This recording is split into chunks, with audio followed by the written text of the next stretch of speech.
Lord of creation,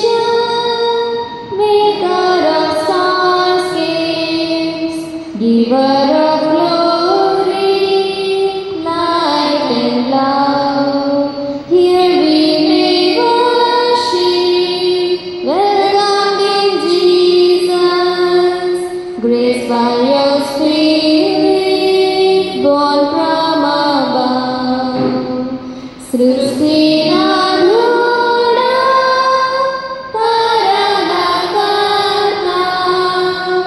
महिमा प्रभाव प्रेम स्वरूपुड़ा नी आत्मतोनु माकై దిగి వచ్చిన ప్రభువైన యేసు పూజింతుము నిన్ను పోలిన శుద్ధులముగా క్రీస్తు ప్రభునందు వారసులము